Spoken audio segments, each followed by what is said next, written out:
جناب نواب اسلم رسانی صاحب، جناب نوابزادہ لشکری رسانی صاحب، جناب میر ہمایوں کور صاحب، جناب مفتاح سعید صاحب، جناب مصطفیٰ کھوکر صاحب، معزز خواتین و حضرات، السلام علیکم۔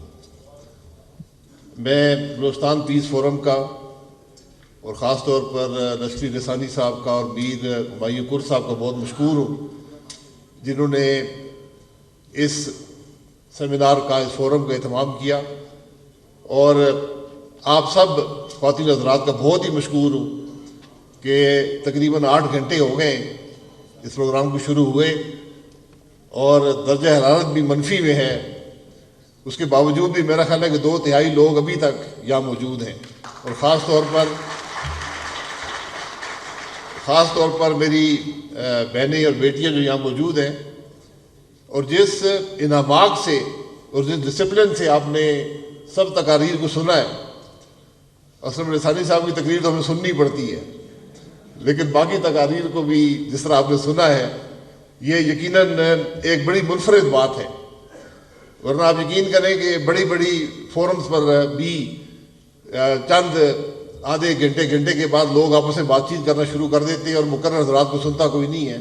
تو آپ حضرات کی مہربانی ہے، اور آپ حضرات کی بلوچستان سے محبت، پاکستان سے محبت اور اپنے ایشوز سے جو آپ کا لگاؤ ہے، وہ صاحب ظاہر ہوتا ہے۔ اس سیمینار کی، اس فورم کی ضرورت کیوں محسوس ہوئی؟ حقیقت تو یہ ہے کہ اگر ملک کی پارلیمان میں، ملک کی قومی اسمبلی میں، سینٹ میں، صوبائی اسمبلیوں میں پاکستان کے مسائل کی بات ہو رہی ہوتی، وہاں پر پاکستان کے عوام کی تکلیف کی بات ہو رہی ہوتی، تو یقیناً اس سیمینار کی ضرورت نہیں تھی، کیونکہ وہ فورم ہے جہاں عوام کے منتخب نمائندے عوام کے مسائل کی بات کرتے ہیں، ان کا حل تلاش کرتے ہیں۔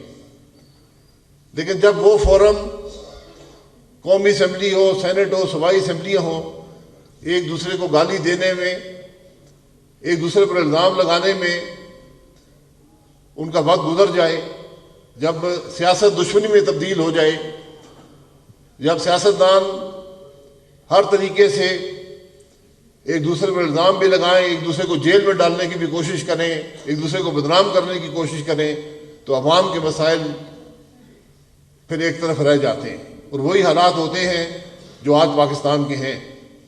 آج یہ ملک کی بدقسمتی ہے کہ ہماری معیشت کی بدحالی بھی انتہا کو پہنچ چکی ہے، اور ہماری سیاست کی ناکامی بھی انتہا کو پہنچ چکی ہے۔ ہم نے یہ سمجھا کہ کوئی ایسا فورم ہو جہاں پر پاکستان کے عوام کے مسائل کی بات تو ہو سکے، اس کے حل کی بات ہو سکے، جہاں پر اس بات کو سنا جا سکے۔ تو لشکری رسانی صاحب نے یہ کہا کہ آپ ابتدا جو ہے وہ کوئٹہ سے کریں۔ یہ کوئی پولیٹیکل فورم نہیں ہے، یہاں مقصد کوئی ووٹ حاصل کرنا یا کوئی اپنی کامیابی یا باتوں کو اجاگر کرنا یا کسی اور کو نیچا دکھانا مقصد نہیں ہے۔ مقصد ہے کہ عوام کے مسائل کی بات ہو۔ تو لشکری رسانی صاحب نے اور ان کا حل تلاش کیا جائے۔ لشکری رسانی صاحب نے جس محفل کا اہتمام کیا ہے، یقیناً یہ ایک تاریخی پروگرام ہوگا، اور مجھے کور صاحب نے بتایا کہ اس قسم کا پروگرام پہلے کبھی بھی کوئٹہ یا بلوچستان کے اندر نہیں ہوا، تو یہ بھی ایک منفرد بات ہے۔ آج مشکل بات یہ ہے کہ کوئی ایسا فورم نہیں ہے جہاں پر ہم یہ بات کر سکیں کہ ہم کس طرح آج ان معاملات کا حل تلاش کریں گے، کس طرح ہم پاکستان کے مستقبل کو بہتر بنائیں گے۔ مجھے خاص طور پر جو سب سے تشویش ہے، جو سب سے پریشانی ہے، کہ آج اتنے تشویشناک حالات ہونے کے باوجود مجھے سیاسی نظام کے اندر وہ کیپیسٹی نظر نہیں آتی جو ان حالات کا مقابلہ کر سکے۔ یہ معمول کے حالات نہیں ہیں، غیر معمولی حالات ہیں۔ ان کا مقابلہ بھی ایک غیر معمولی عمل سے کرنا پڑے گا، ورنہ آج جہاں ہمارے ہمسایہ ملک بھی پوری دنیا ترقی کر رہی ہے، یہ 23 کروڑ کا ملک ہے جو ہر طریقے سے پریشانی کا شکار ہے، اور اگر ہم اس کے الزام لگانا چاہیں تو یہ الزام ہم سب پر آتا ہے، جس کے اندر میں خود سب سے زیادہ شامل ہوں۔ ہم سب نے حکومتیں کی ہیں، ہم سب اپوزیشن میں رہے ہیں، لیکن ہم پاکستان کے مسائل حل نہیں کر سکے۔ یہ ہم سب کے لیے شرمندگی کا باعث بھی ہے، لیکن یہ یہاں سبق حاصل کرنے ہیں کہ کس طرح ہم ماضی کے 75 سال سے سبق حاصل کر کے اگلے مستقبل کی طرف دیکھیں، کس طرح ہم ان نوجوانوں کو مستقبل بہتر بنائیں۔ آج 75 سال پاکستان کو ہو گئے، اس سال 50 سال 73 کے آئین کو بھی ہو جائیں گے۔ اگر ہم، مفتاح اسماعیل صاحب نے آپ کے سامنے بہت سی نمبر رکھے ہیں، اگر ہم ہر سال 1% بھی لٹریسی ریٹ بڑھاتے رہتے تو آج پاکستان 100% لٹریسی کے قریب ہوتا۔ یہ اور جو تعلیم کا معیار کی بات کی گئی ہے، یہ ہمیں آج پھر ملک میں بنیادی باتوں پر آنا پڑے گا کہ تعلیم کا معیار کو کیسے بہتر کرنا ہے، ہم نے کس طرح صحت کے معاملات کو بہتر بنانا ہے، اور صرف یہ معاملہ اسکول یا اسپتال بنانے سے نہیں ہوتا، اس نظام کو بنانا پڑے گا، اور حکومت جو ہے وہ اس کو سروس کی ڈیلیوری کرنی پڑے گی۔ یہ وہ کمی ہے جو آج نظام کے اندر ہے۔ آپ کے سامنے جو میرے بہت سے بھائیوں نے یہاں پر بڑی کھل کر بات کی، بلوچستان میں گیس اور بجلی کے مسائل سے لے کر گوادر تک کی بات کی ہے۔ انہوں نے بلوچستان کے وسائل کے استعمال کی بات کی ہے، انہیں بلوچستان کے جو حقوق ہیں ان کی بات کی ہے۔ ان مسائل کا بھی فورم جو ہے وہ قومی اسمبلی اور سینٹ ہے، وہ صوبائی اسمبلی ہے۔ تو سب سے بڑا مسئلہ کیا ہے؟ بڑا مسئلہ یہ ہے کہ جہاں پر ایک لسٹ بنتی ہو الیکشن میں کہ یہ جیتے گا اور یہ ہارے گا، جہاں پر عوام کی رائے کا احترام نہ ہو، جہاں پر جو لوگ اسمبلیوں میں جائیں وہ آپ کی نمائندگی نہ کرتے ہوں، تو پھر آپ کے مسائل حل نہیں ہوں گے۔ جن باتوں کا ذکر ہو، یہ تمام مسئلے حل طلب ہیں اور ان کے حل موجود ہیں، آئین کے اندر بھی موجود ہیں، لیکن ان مسائل کی بات کرنے والا کوئی ہونا چاہیے، اس حق کو لینے والا کوئی ہونا چاہیے۔ وہ لوگ ہمیں بلوچستان کی نمائندگی کرتے ہوئے نظر نہیں آتے۔ ابھی اسد صاحب نے بات کی، ایک آدمی 50-55 ہزار ووٹ سے ہار گیا، وہ کل تک بھی قومی اسمبلی کا ممبر تھا، سپریم کورٹ میں کیس پڑا ہوا ہے، اسٹے سپریم کورٹ سے ہوا ہے۔ یہ بدنصیبی ہے کہ جب ملک میں انصاف کا نظام بھی مفلوج ہو جائے، وہ بھی ناکام ہو جائے، انصاف نہ دے سکے، اور جب انصاف وقت پر نہیں ملتا تو پھر لوگ دوسرا راستہ تلاش کرتے ہیں۔ یہ بدنصیبی ہے ہماری کہ آج ایک صوبہ جس کو میرے خیال میں پاکستان کا سب سے خوشحال صوبہ ہونا چاہیے تھا، جس کے مسائل پاکستان کے تمام صوبوں سے زیادہ ہیں، آج وہ پاکستان کا سب سے بدحال صوبہ ہے۔ حالانکہ میں ضرور کہوں گا کہ جو سیاسی سوچ یہاں پر ہے، جو اپنے مسائل کو حل کرنے کا جذبہ یہاں پر ہے، وہ کسی اور صوبے کے اندر نہیں ہے۔ لیکن یہ معاملات اس وقت حل ہوں گے جب ہم لسٹیں بنانا چھوڑ دیں گے، جب جس کو بلوچستان کے عوام ووٹ دیں گے وہی آدمی قومی اسمبلی اور صوبائی اسمبلی میں جائے گا، جب راتوں رات سیاسی جماعتیں بننا ختم ہو جائیں گی، جب سینکڑوں کروڑ روپیہ دے کر بلوچستان میں سینیٹر نہیں بنیں گے، پاکستان میں سینیٹر نہیں بنیں گے، جو سب سے جس کو اپر ہاؤس کہا جاتا ہے، یہ ہمارے لیے شرمندگی کا باعث ہے کہ آج جماعتیں بھی اور افراد بھی پیسے دے کر اس ہاؤس تک پہنچتے ہیں۔ کیا وہ عوام کے مسائل حل کریں گے؟ پھر اگر ہم یہ کہیں کہ بلوچستان کے مسائل حل نہیں ہوتے یا پاکستان مشکل میں ہے، پاکستان کی معیشت مشکل میں ہے، تو پھر اس کی بنیاد تو وہاں پر وہی پہنچتی ہے کہ اگر ہم قانون کا احترام نہیں کریں گے، آئین کا احترام نہیں کریں گے، ہم عوام کی رائے کا احترام نہیں کریں گے، تو پھر پاکستان ترقی نہیں کر پائے گا۔ یہ بنیادی چیزیں ہیں، یہ وہ معاملات ہیں جو اس سے بہت پہلے دوسرے ممالک نے حل کر لیے۔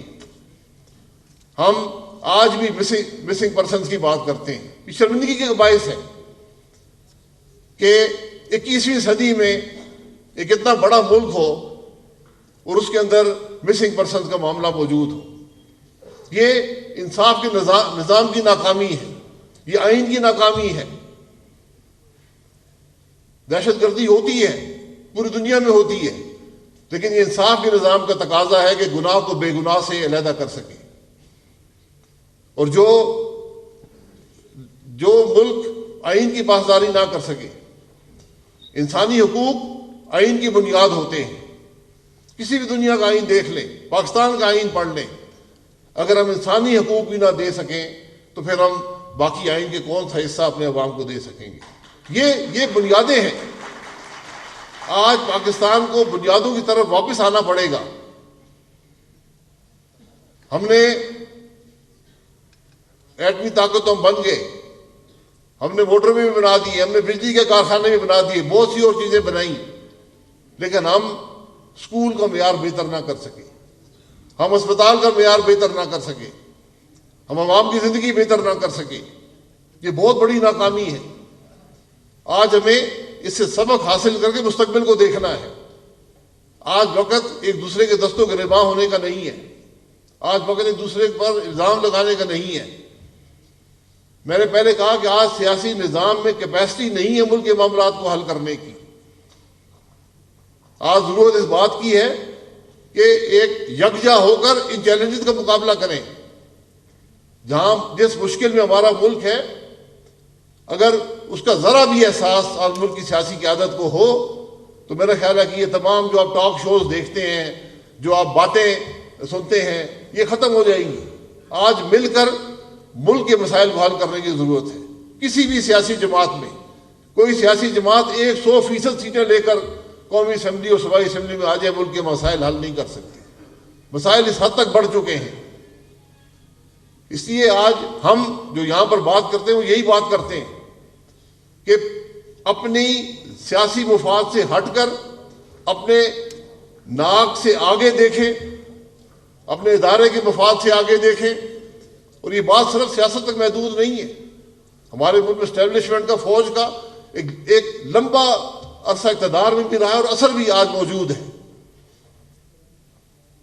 تو اگر یہ کہیں کہ صرف سیاستدان اس کے ذمہ دار ہیں، یہ بات نہیں ہے۔ جو حالت ہماری عدلیہ کی ہے وہ آپ ذرا مجھ سے بہتر جانتے ہیں۔ یہاں پر آج جب حکومت کام کرتی ہے وہ یہ دیکھتی ہے کہ یہ کون سا اثر میرے کام پر آئے گا۔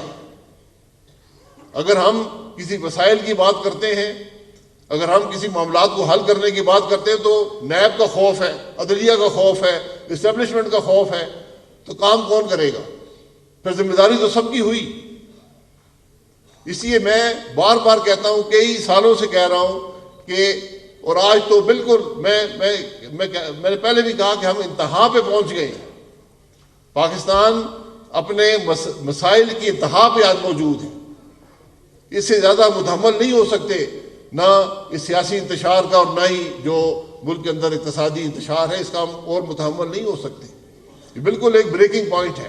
اس بات کا احساس موجود نہیں ہے۔ مجھے سب سے بڑی تشویش اس بات کی ہے، وہ احساس نظر نہیں آتا، نہ سیاستدانوں کی باتوں میں نظر آتا ہے، نہ ہی جو ماہرین ملک کے اندر ان کی باتوں میں نظر آتا ہے۔ ہم مسائل کا ذکر ضرور کرتے ہیں، لیکن کیا ان کے حل کی بات بھی کرتے ہیں؟ ان تمام مسائل کے حل آئین کے اندر موجود ہیں، ان سیاسی مسائل کے حل آئین کے اندر موجود ہیں، آئین کے مطابق چلنے پر موجود ہیں۔ تجربہ آپ کے سامنے ہے، 75 سال کا تجربہ ہے، ماشاء اللہ گورنمنٹیں بھی لگی ہیں، ہائیبرڈ سسٹم بھی بنے ہیں، پیچھے سے رہ کر بھی حکومت ہوئی ہے۔ میں یہ کہتا ہوں کہ ایک دفعہ پاکستان کے آئین کو موقع دے کر دیکھیں۔ لیکن آج ضرورت اس بات کی ہے کہ ہم ملک کے مسائل کو سمجھیں اور ان کے حل تلاش کرنے کی کوشش کریں۔ یہ جو فورم ہے، ہم نے یہی کوشش کی ہے کہ ملک کے اندر یہی آواز لے کر جائیں کہ ہم کس طرح سب مل کر آج پاکستان کے مسائل کو حل کر سکتے ہیں۔ سیاست ہوتی رہے گی، ملک کی معیشت ہوگی تو سیاست ہوگی، ملک کا وقار ہوگا تو سیاست ہوگا۔ اس لیے آج ہم سب کے پر لازم ہے. آپ حضرات کی مہربانی ہے, آپ نے بڑے نماغ سے ہماری بات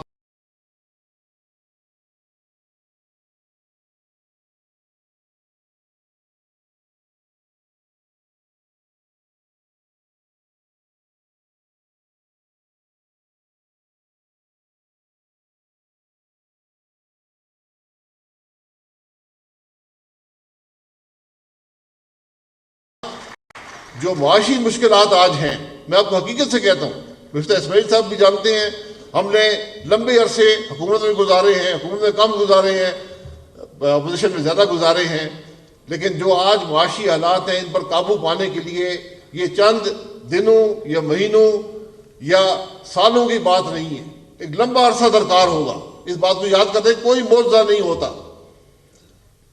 دوسرے بھی اس قوم کی مدد کرتے ہیں جو اپنے مسائل خود حل کرنا جانتی ہو, اس کی مدد کی جاتی ہے. آج ہم نے یہ دنیا کے سامنے ایک غیر ذمہ داری کا مظاہرہ کیا ہے بار بار, اپنی معیشت کے چلانے کے اندر, اپنے ملک کو چلانے کے اندر. ہمیں ذمہ دار قوم کی حیثیت سے, ذمہ دار لیڈرشپ کی حیثیت سے آج دنیا کے سامنے اپنے آپ کو رکھنا ہوگا, ورنہ کوئی بھی آپ کی مدد کو نہیں آئے گا. آپ کو اپنی یہ مشکل فیصلے کر کر, ان کو سہ کر, اور جب بھی معیشت میں مشکل آتی ہے, مشکل فیصلے کرنے پڑتے ہیں, بوجھ عوام پر ہی پڑتا ہے, بوجھ کسی اور پر نہیں پڑتا. کوئی آسان حال ان چیزوں کے نہیں ہوتے. تو ہم نے آج مشکل فیصلے کر کر یہ معاملات کو درستگی کے سفر میں ڈالنا ہے. یہ 1 سال یا 2 سال یا 3 سال کی بات نہیں, اس سے زیادہ لمبا عرصہ لگے گا. جس چیز کی تباہی جب بھی شروع ہوئی ہو, 5 سال پہلے, 10 سال پہلے, 20 سال پہلے, تو اس کے درست ہونے میں بھی بڑا عرصہ درکار ہوتا ہے. تو میں آپ سے صرف گزارش کروں گا کہ جو آپ نے بلوچستان کے مسائل کا ذکر کیا, گوادر کی بات ہوئی ہے, آپ گوادر جائیں, وہاں پر کم از کم 11 سربراہ حکومت یا سربراہ مملکت کی تختیاں لگی ہوئی ہیں, لیکن گوادر کے اندر کچھ بھی نہیں ہے. ایک شپ بھی گوادر میں نہیں آ سکتا. یہ گوادر کی حقیقت ہے. ہم گوادر کے شہریوں کو بجلی اور پانی نہ دے سکے, بہت سے منصوبے بنے, اس کی ایک لمبی تاریخ میں بھی جانتا ہوں, اور یہ نہیں کہ بدنیت کوشش ہوئی, لیکن میں پھر وہی کہتا ہوں کہ جو اثرات ہمارے ملک کی سیاست پر, جو غیر آئینی اثرات ہوتے ہیں, یہ ان اثرات کی وجہ سے تمام چیزیں وہیں پر رہ جاتی ہیں. اور آج جو لوگ سڑکوں پر نکلتے ہیں تو اس کو دبانے سے کچھ نہیں ملے گا. عوام کی آواز کو دبایا نہیں جا سکتا. عوام کی آواز پر آپ کو ایکشن لینا پڑتا ہے. یہی حکومت کا کام ہوتا ہے کہ ان کے باہر نکلنے سے پہلے آپ ان کے مسائل حل کریں, ان کے مسائل کو سمجھیں, ان کو حل کریں. یہ وہ معاملات ہیں جو ہم نے آپ کے سامنے رکھنے تھے. یہ آپ کی بہت مہربانی, آپ نے بہت ٹائم بھی دیا اور بڑے انعام سے ہماری بات کو سنا. یہی میسج ملک کے اندر عوام کی مشکلات کا, ان کے حل کا, اور ایک راستہ آگے بنانے کا. کیونکہ آج جہاں پر ہم ہیں اس کے اندر کوئی ایک ذمہ دار نہیں ہے, سب ذمہ دار ہیں. لیکن اگر ہم ذمہ داریوں کا ہی ہم تشخیص کرتے رہیں اور اس کے ایک دوسرے پر الزام لگاتے رہیں تو اس سے معاملہ حل نہیں ہوگا. آج ضرورت اس بات کی ہے کہ ہم حالات کو سمجھیں, اور یہ لیڈرشپ کا تقاضا ہے. لیڈرشپ یہی ہوتی ہے کہ جب ملک کے اندر مشکل آئے ان مسائل کو حل کرنے کا راستہ ڈھونڈیں, بہانے بنانے کا راستہ مت ڈھونڈیں. یہی بات آج اس فورم سے ہم نے کرنی تھی. یہ انشاءاللہ اس معاملے کو آگے بھی بڑھائیں گے. لیکن جو آپ نے بلوچستان کے مسائل کا ذکر کیا ہے, میں پھر آپ سے کہوں گا کہ ان سب معاملات کے حل موجود ہیں. وہ کچھ آپ حضرات جانتے ہیں, کچھ نہیں جانتے. مثلا میں یہ آپ کو بتا دوں, بجلی اور گیس کے معاملے میں جب میں وزیر اعظم تھا, میں نے کاؤنسل آف کامن انٹرسٹ میں تمام صوبوں کو کہا کہ آپ اپنی گیس بھی لے لیں, آپ اپنی بجلی بھی لے لیں, یہ کمپنیاں بھی لے لیں, یہ صوبے خود چلائیں گیس اور بجلی کے نظام کو. پھر جا کر یہ معاملہ آگے بڑھے گا. پھر یہ احساس جو محرومی ہے ختم ہوگا. جو احساس محرومی ہے اس کے پیچھے بہت سے محرکات ہیں. ہم نے ان مسائل کو حل کرنے کی کوشش کرنی ہے, احساس محرومی کو دور کرنے کی کوشش کرنی ہے. ورنہ ہم یہ بھول جاتے ہیں کہ پاکستان شاید دنیا کا واحد ملک ہے